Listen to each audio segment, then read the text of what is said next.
നമസ്കാരം. ശബരിമല സ്വർണ്ണക്കൊള്ള കേസുമായി ബന്ധപ്പെട്ട് ബഹുമാനപ്പെട്ട ഹൈക്കോടതിയുടെ മേൽനോട്ടത്തിൽ നടക്കുന്ന സ്പെഷ്യൽ ഇൻവെസ്റ്റിഗേഷൻ ടീമിന്റെ അന്വേഷണം സ്തുത്യർഹമാണ് എന്ന് ബഹുമാനപ്പെട്ട ഹൈക്കോടതി കഴിഞ്ഞ ആഴ്ച നിരീക്ഷിച്ചിട്ടുണ്ടായിരുന്നു. വാക്കാൽ അത് പറഞ്ഞിട്ടുമുണ്ടായിരുന്നു. എന്നാൽ ബഹുമാനപ്പെട്ട ഹൈക്കോടതിയുടെ മേൽനോട്ടത്തിൽ നടക്കുന്ന സ്പെഷ്യൽ ടീം ഇൻവെസ്റ്റിഗേഷന്റെ അന്വേഷണം ഇപ്പോൾ സംശയത്തിന്റെ നിഴലിൽ നിൽക്കുന്നതായാണ് പല പ്രവൃത്തികളും കാണുമ്പോൾ ഓർമ്മ വരുന്നത്. അല്ലെങ്കിൽ സ്പെഷ്യൽ ഇൻവെസ്റ്റിഗേഷൻ ടീമിനെ പോലും സംശയത്തിന്റെ മുൾമുനയിൽ നിർത്തത്തക്ക രീതിയിലുള്ള ചില സംഭവങ്ങളാണ് കഴിഞ്ഞ ദിവസം ഉണ്ടായത്. ശബരിമല സ്വർണ്ണക്കൊള്ളയുമായി ബന്ധപ്പെട്ട് SIT രജിസ്റ്റർ ചെയ്ത 2 കേസിലും പ്രതിയാണ് മുരാരി ബാബു എന്ന മുൻ തിരുവിതാംകൂർ ദേവസ്വം ബോർഡിന്റെ എക്സിക്യൂട്ടീവ് ഓഫീസർ. 2 കേസുകളിലും ഉണ്ണികൃഷ്ണൻ പോറ്റിയാണ് ഒന്നാം പ്രതി. 2ാം പ്രതിയായി അറസ്റ്റ് ചെയ്തിരിക്കുന്നത് ജയിലിൽ കഴിഞ്ഞതും മുരാരി ബാബുവാണ്. എന്നാൽ കഴിഞ്ഞ ദിവസം മുരാരി ബാബുവിന് ജാമ്യം കിട്ടി എന്നുള്ളത് ആഗോള അയ്യപ്പ ഭക്തന്മാരെ ഞെട്ടിക്കുന്നത് തന്നെയായിരുന്നു. കേരളീയരെ അക്ഷരാർത്ഥത്തിൽ ഞെട്ടിക്കുന്ന ഒരു സംഭവമായിരുന്നു അത്. ശബരിമല സ്വർണ്ണക്കൊള്ളയുമായി ബന്ധപ്പെട്ട് സ്പെഷ്യൽ ഇൻവെസ്റ്റിഗേഷൻ ടീം രജിസ്റ്റർ ചെയ്ത കേസിൽ ശബരിമല സന്നിധാനത്തിൽ നിന്നും ദ്വാരപാലക ശില്പങ്ങളിലെ സ്വർണ്ണപ്പാളി പുറത്തേക്ക് കൊണ്ടുപോകുന്നതിന് ഉണ്ണികൃഷ്ണൻ പോറ്റിക്ക് അനുമതി നൽകുന്നതിൽ ദേവസ്വം മഹസറിൽ ചെമ്പുപാളി എന്ന് എഴുതി ചേർക്കുന്നതിന് മുരാരി ബാബു കൂടി ഒത്താശ ചെയ്തു കൊടുത്തു എന്നുള്ളതാണ് മുരാരി ബാബുവിന്റെ പേരിൽ ചാർത്തിയിരിക്കുന്ന കുറ്റം. ശബരിമല ശ്രീകോവിലിന്റെ ഉമ്മറക്കട്ടുള്ള പടിവാതിലും ശ്രീകോവിലിന്റെ വാതിലും സ്വർണ്ണം പൂശുന്നതിന് വേണ്ടി ഉണ്ണികൃഷ്ണൻ പോറ്റിക്ക് പുറത്തേക്ക് കൊടുത്തയച്ചു എന്നുള്ളത് ഒരു കേസ്. ശബരിമല സന്നിധാനത്തിലെ ദ്വാരപാലക ശില്പങ്ങളിലെ സ്വർണ്ണപ്പാളി സ്വർണം പൂശുന്നതിന് വേണ്ടി ചെമ്പാണ് എന്ന് രേഖപ്പെടുത്തി ഉണ്ണികൃഷ്ണൻ പോറ്റിക്ക് കൊടുത്തയച്ചു എന്നുള്ള മറ്റൊരു കേസ്. ഇതിൽ മുരാരി ബാബുവിന് ജാമ്യം കിട്ടിയിരിക്കുന്നു. ഒന്നാമത് രജിസ്റ്റർ ചെയ്തിരിക്കുന്ന കേസിൽ ജാമ്യം കിട്ടിയിരിക്കുന്നു എന്നുള്ളതാണ് അയ്യപ്പ ഭക്തരെയും കേരളീയെയും ഞെട്ടിച്ചിരിക്കുന്നത്. ഇതാണ് SIT സംശയത്തിന്റെ മുൾമുനയിൽ നിർത്തുന്ന തരത്തിലേക്കുള്ള കാര്യങ്ങൾ ചെന്നെത്തിയിരിക്കുന്നത്.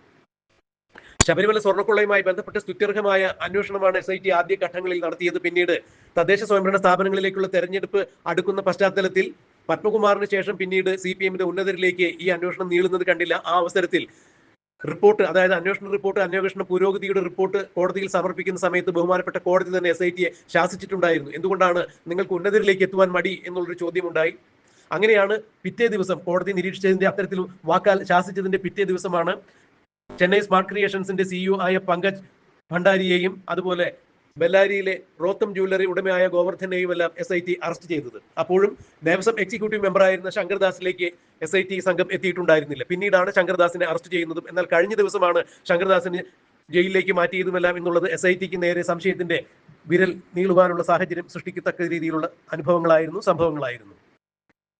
90 ദിവസത്തിനുള്ളിൽ ഒരു പ്രതിയെ അറസ്റ്റ് ചെയ്താൽ 90 ദിവസത്തിനുള്ളിൽ കുറ്റപത്രം സമർപ്പിക്കുന്നില്ല എന്നുണ്ടെങ്കിൽ സ്വാഭാവികമായ നീതി ലഭിക്കാൻ, ജാമ്യം ലഭിക്കാൻ പ്രതി അർഹനാണ് എന്നുള്ള കാര്യം ചൂണ്ടിക്കാണിച്ചുകൊണ്ട് തന്നെയാണ് മുരാരി ബാബുവിന് ഇന്നലെ ജാമ്യം അനുവദിച്ചത്.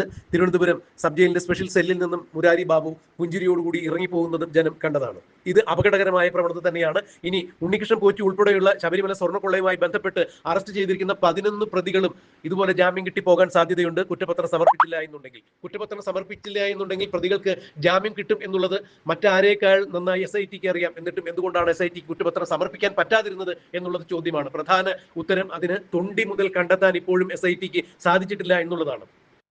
ഒരു കുറ്റകൃത്യം നടന്നിരിക്കുന്നു, കളവ് നടന്നിരിക്കുന്നു എന്ന് പറയുമ്പോൾ കളവിന് ആധാരമായ പ്രതികളെ അറസ്റ്റ് ചെയ്യുമ്പോൾ കട്ട മുതൽ എവിടെയാണ്, തൊണ്ടി മുതൽ എവിടെയാണ് എന്നുള്ള ചോദ്യം ഉണ്ടാകും. തൊണ്ടി മുതൽ കണ്ടെത്താത്തിടത്തോളം കാലം കുറ്റപത്രം സമർപ്പിക്കുവാൻ വലിയ സാങ്കേതിക പ്രശ്നങ്ങളുണ്ട്, നിയമപ്രശ്നങ്ങളുണ്ട് എന്നാണ് മനസ്സിലാക്കാൻ കഴിഞ്ഞത്. അതുകൊണ്ട് തന്നെയാണ് ഇപ്പോൾ SITക്ക് കുറ്റപത്രം സമർപ്പിക്കാൻ പറ്റാതെ പോയത്. ഈ കുറ്റപത്രം സമർപ്പിക്കാൻ കഴിയാത്തതിന്റെ പേരിൽ തന്നെയാണ് മുരാരി ബാബുവിന് ജാമ്യം കിട്ടി പുറത്തിറങ്ങാൻ സാധിച്ചത്. ഒന്നാം പ്രതിയായ ഉണ്ണികൃഷ്ണൻ പോറ്റിക്കും ഒരു കേസിൽ ജാമ്യം കിട്ടിയിട്ടുണ്ടെങ്കിലും ഉണ്ണികൃഷ്ണൻ പോറ്റിക്ക് മറ്റൊരു കേസുള്ളതിനാൽ ആ കേസിന്റെ കാലാവധി കഴിയുന്നതുവരെ ജയിലിൽ തന്നെ കഴിയേണ്ടതായി വരും. മാത്രമല്ല ഇപ്പോൾ ED കൂടി ഉണ്ണികൃഷ്ണൻ പോറ്റിക്ക് പേരിൽ കേസെടുത്തിട്ടുള്ളതിന്റെ പേരിൽ ഇനി ആ കേസിലും ജാമ്യം കിട്ടിയാലും ഉണ്ണികൃഷ്ണൻ കയറ്റി പുറത്തിറങ്ങാൻ സാധ്യതയില്ല എന്ന് തന്നെയാണ് മനസ്സിലാക്കാൻ കഴിയുന്നത്.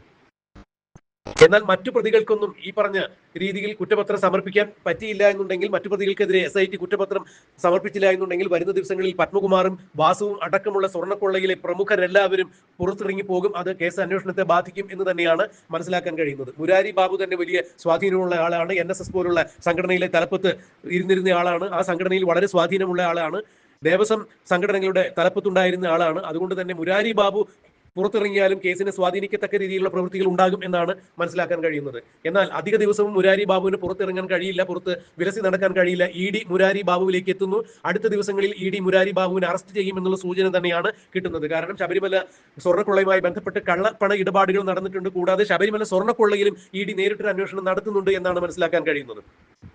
ശബരിമല സ്വർണ്ണക്കൊള്ള കേസിലെ ഒന്നാം പ്രതിയായ ഉണ്ണികൃഷ്ണൻ പോറ്റിയുടെ ഏതാണ്ട് 1,30,00,000 രൂപ, അതായത് 1.30 കോടി രൂപയുടെ സ്വത്തുക്കളാണ് ED മരവിപ്പിച്ചിരിക്കുന്നത് എന്നറിയുമ്പോൾ ഈ കേസുമായി ബന്ധപ്പെട്ട പ്രതികളുടെ ഏതാണ്ട് 6 കോടി രൂപയുടെ സ്വത്തുക്കൾ കണ്ടുകെട്ടാനുള്ള ഒരു നീക്കത്തിൽ തന്നെയാണ് ഇ ഡി ഉള്ളത് എന്നറിയുമ്പോൾ SIT രജിസ്റ്റർ ചെയ്തിരിക്കുന്ന കേസിൽ കുറ്റപത്രം സമർപ്പിക്കപ്പെടാതെ ഏതെങ്കിലും കാരണവശാൽ പ്രതികൾ പുറത്തു പോവുകയാണെങ്കിൽ ഇ ഡി അവർക്ക് തൊട്ടുപുറകെയുണ്ട്. ഒരു കാരണവശാലും ഈ കേസിൽ നിന്ന് രക്ഷപ്പെടുവാനായി അവർക്ക് യാതൊരു പഴുതുകളുമില്ല എന്ന് തന്നെയാണ് നിയമവൃത്തങ്ങൾ ചൂണ്ടിക്കാണിക്കുന്നത്. എന്നാൽ എന്തുകൊണ്ടാണ് SITയുടെ ഭാഗത്തു നിന്ന് കുറ്റപത്രം സമർപ്പിക്കാതെ ഇത്തരത്തിലൊരു നീക്കം ഉണ്ടായത് എന്നുള്ളത് വളരെ സംശയാസ്പദം തന്നെയാണ്. തൊണ്ടി മുതൽ കണ്ടെത്താത്തത് കൊണ്ടാണ് എന്നാണ് പറയുന്നത്.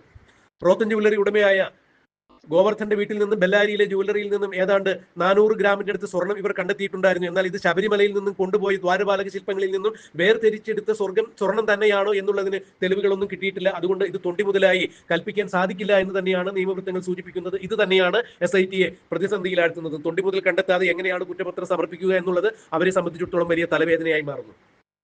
ദ്വാരപാലക ശില്പങ്ങളിലെ സ്വർണ്ണപ്പാളി അന്താരാഷ്ട്ര വിഗ്രഹ മാഫിയയ്ക്ക് ആന്റിക് മൂല്യം അനുസരിച്ച് വിറ്റിരിക്കുന്നു എന്നുള്ള ചില ആരോപണങ്ങളും ഊഹാപോഹങ്ങളും വരുമ്പോൾ എങ്ങനെയാണ് പിന്നെ തൊണ്ടി മുതൽ കണ്ടെത്താതെ കുറ്റപത്രം സമർപ്പിക്കാനാവുക എന്നുള്ളൊരു ചോദ്യം കൂടി വരുന്നതും ഇഡിയെ വെട്ടിലാക്കുന്നുണ്ട്. CPM-മായി ബന്ധപ്പെട്ട CPM-ന്റെ സമുന്നതരായ നേതാക്കളാണ് സ്വർണ്ണക്കൊള്ളയുമായി ബന്ധപ്പെട്ട് ജയിലിൽ കഴിയുന്നത് എന്നുള്ളതിനാൽ കുറ്റപത്രം സമർപ്പിക്കുവാൻ SITക്ക് സാധിക്കാതെ വരുമ്പോൾ ഏതെങ്കിലും തരത്തിൽ ഭരണകക്ഷിയുടെ സ്വാധീനം SITക്ക് മേലുണ്ടോ, സമ്മർദ്ദമുണ്ടോ, അതുകൊണ്ടാണോ കുറ്റപത്രം സമർപ്പിക്കാതെ ഓരോരോ പ്രതികളെ ജയിലിൽ നിന്ന് ഇറങ്ങിപ്പോകുന്ന തരത്തിൽ, ജാമ്യം കിട്ടി ഇറങ്ങിപ്പോകുന്ന തരത്തിൽ SITയുടെ ഭാഗത്തു നിന്നും കുറ്റപത്രം സമർപ്പിക്കാതെ ഒരു അലംഭാവം കാണിക്കുന്നത് എന്ന് തന്നെയാണ് ഇപ്പോൾ സാധാരണക്കാരായ ജനങ്ങൾ സോഷ്യൽ മീഡിയ അടക്കമുള്ള പ്ലാറ്റ്ഫോമുകളിൽ വന്നുകൊണ്ട് SITക്കെതിരെ പൊങ്കാലയിട്ടുകൊണ്ടിരിക്കുന്നത്, SITയെ സംശയാസ്പദമായ രീതിയിൽ വീക്ഷിക്കുന്നത്. എന്തായാലും വരുന്ന ആഴ്ച തന്നെ SIT ഭാഗികമായെങ്കിലും കുറ്റപത്രം കോടതിയിൽ സമർപ്പിക്കും എന്നാണ് മനസ്സിലാക്കാൻ കഴിയുന്നത്. അല്ല എന്നുണ്ടെങ്കിൽ ഈ കേസുമായി ബന്ധപ്പെട്ട്, ശബരിമല സ്വർണ്ണക്കൊള്ള കേസുമായി ബന്ധപ്പെട്ട് ഇപ്പോൾ അറസ്റ്റിലായി അകത്ത് കിടക്കുന്ന, ജയിലിൽ കിടക്കുന്ന പത്മകുമാറും N വാസുവും ഉണ്ണികൃഷ്ണൻ പോറ്റിയും അടക്കമുള്ള ആളുകൾ ജാമ്യം കിട്ടുന്നതിന് അർഹരായി തീരും. അത് സ്വർണ്ണക്കൊള്ളയെ അന്വേഷണത്തെ ബാധിക്കുന്ന തരത്തിലേക്ക് കാര്യങ്ങൾ മാറ്റിമറിക്കപ്പെടും എന്ന് തന്നെയാണ് മനസ്സിലാക്കാൻ കഴിയുന്നത്. എന്നാൽ ED ഈ കേസുമായി വളരെ സജീവമായി മുന്നോട്ട് വന്നിരിക്കുന്നു.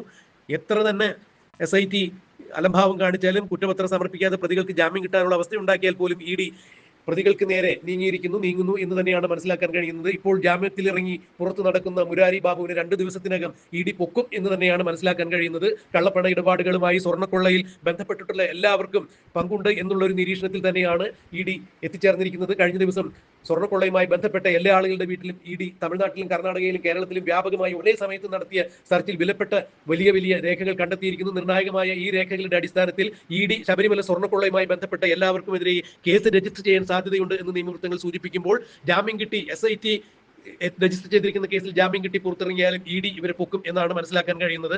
ED കടകംപള്ളി സുരേന്ദ്രനിലേക്കും നീങ്ങിക്കൊണ്ടിരിക്കുന്നു എന്നുള്ള വാർത്തയാണ് ഇപ്പോഴും നമ്മൾ മനസ്സിലാക്കുന്നത്. എന്താണ് ഈ കേസിൽ ഇനി നടക്കുക എന്നുള്ളത് നമുക്ക് കാത്തിരിക്കാം, കണ്ടറിയാം.